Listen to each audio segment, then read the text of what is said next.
ارادے جن کے پختہ ہوں، نظر جن کی خدا پر ہو،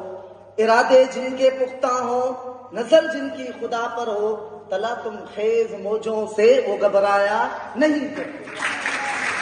ہماری پوری ٹیم انتہائی شکر گزار ہے ڈاکٹر صاحب کی، جنہوں نے ہمیں اس میں حصہ دیا، اور ہمارے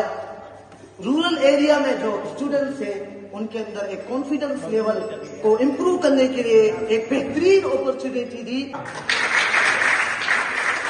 میں نے آپ لوگوں کے سامنے ایک شعر پڑھا، ارادے جن کے پختہ ہوں، نظر جن کی خدا پر ہو،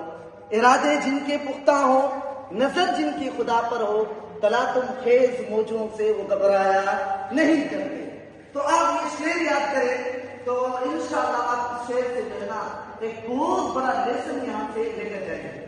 یہ آپ نے ارادہ کیا ہے، آپ نے اس میں حصہ لے کر یہ ارادہ کیا ہے کہ میری منزل بہت دور ہے، یہ تو صرف میں نے ایک قدم رکھا ہے، بہت ساری رکاوٹیں آئیں گی، اس منزل کو پار کرنے کے لیے آپ کو، میں تو بچوں کو کہتا ہوں کہ کانٹوں سے گزرنا پڑے گا۔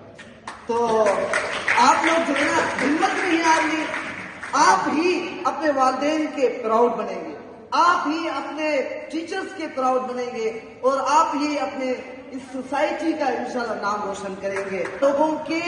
خدمت کریں، یتیموں کی، بیواؤں کی، اور اسی طرح جو معذور ہیں ان کی خدمت کریں۔ میرے پیارے بچوں، آپ خدمت کا جذبہ اگر ابھی سے نہیں سیکھیں گے تو آپ کبھی بھی نہیں سیکھ پائیں گے۔ ابھی سے ہی آپ کو اگر خرچی ملتی ہے، 50 روپے ملتے ہیں یا 100 روپے ملتے ہیں، اس میں سے آپ 10 روپے بچا کے رکھیں اور آپ مسکین کی مدد کریں، تو انشاءاللہ کل آپ کو اللہ تعالیٰ ایسا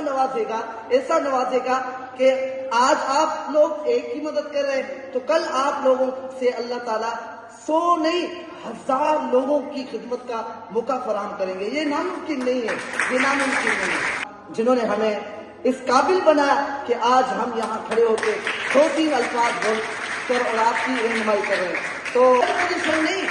تھرڈ پوزیشن نہیں، انشاءاللہ تینوں پوزیشنیں ہمارے اسکول سے ہی آئے گی، کیونکہ میں نے شروع میں ہی شعر پڑھا تھا، ارادہ جن کے پختہ ہو، نظر جن کی خدا پر ہو، تلا تم خیز موجوں سے وہ گھبرایا نہیں۔ شکریہ۔